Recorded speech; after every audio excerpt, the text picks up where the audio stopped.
வணக்கம், இது உங்கள் தினக்கதிர். பாட்டாளி மக்கள் கட்சி நிறுவனர் மற்றும் தலைவர் டாக்டர் எஸ். ராமதாஸ் வடிவேல் ராவணனுக்கு பதிலாக கட்சியின் மாணவர் பிரிவுச் செயலாளரான முரளி சங்கரை புதிய பொதுச் செயலாளராக நியமித்துள்ளார். ஜூன் 15 அன்று திண்டிவனம் அருகே உள்ள தைலாபுரத்தில் உள்ள ராமதாஸின் இல்லத்தில் புதிதாக நியமிக்கப்பட்ட மாவட்ட செயலாளர்களுடனான சந்திப்பின் போது இந்த அறிவிப்பு வெளியிடப்பட்டது. அங்கு அவர் முரளி சங்கரிடம் முறையாக நியமன கடிதத்தை வழங்கினார்.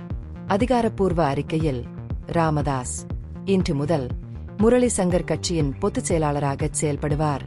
அனைத்து கட்சி நிர்வாகிகளும் அவருடன் ஒத்துழைக்குமாறு கேட்டுக் கொள்ளப்படுகிறார்கள் என்று கூறினார். நியமன கடிதத்தின் நகல்கள் PMK செயல் தலைவர் டாக்டர் அன்புமணி ராமதாஸ், கௌரவத் தலைவர் G.K. மணி மற்றும் கட்சியின் பொருளாளர் எஸ். சையத் மஞ்சூர் உசேன் ஆகியோருக்கும் அனுப்பப்பட்டன. இந்த தலைமை மாற்றம் ஏப்ரல் மாதத்தில் பகிரங்கமாக வெளியான ஒரு வளர்ந்து வரும் உள் மோதலின் மத்தியில் வருகிறது. இது ஒரு பிளவை சுட்டிக்காட்டும் ஒரு அறிக்கையை ராமதாஸ் வெளியிட்டது.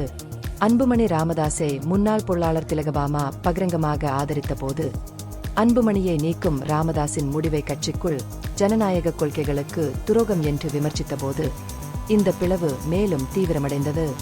வெளியேறும் பொதுச் செயலாளர் வடிவேல் ராவணன் திலகபாமாவின் கருத்துக்களை கடுமையாக எதிர்த்தார்.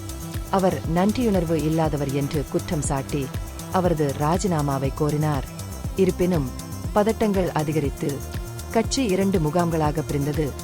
ஒன்று ராமதாசுடனும் மற்றொன்று அன்புமணியுடனும்.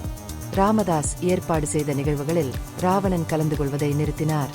ஜூன் 12 அன்று ராவணனை பொதுவில் கடுமையாக சாடிய ராமதாஸ், பாமக பொதுச் செயலாளர் வடிவேல் ராவணனை கண்டுபிடிக்க முடிந்த எவருக்கும் நான் ரூ.100 தருவேன், அவர் எங்கும் காணப்படவில்லை என்று கிண்டலாக கூறினார். அன்புமணியுடன் சேர்ந்து ராவணன் ஒரு ஆடம்பர வாழ்க்கையை அனுபவித்துக் கொண்டிருக்கலாம் என்றும் அவர் நட்சத்திர ஹோட்டல்களில் தங்கியிருக்கலாம் என்றும் அவர் குற்றம் சாட்டினார்.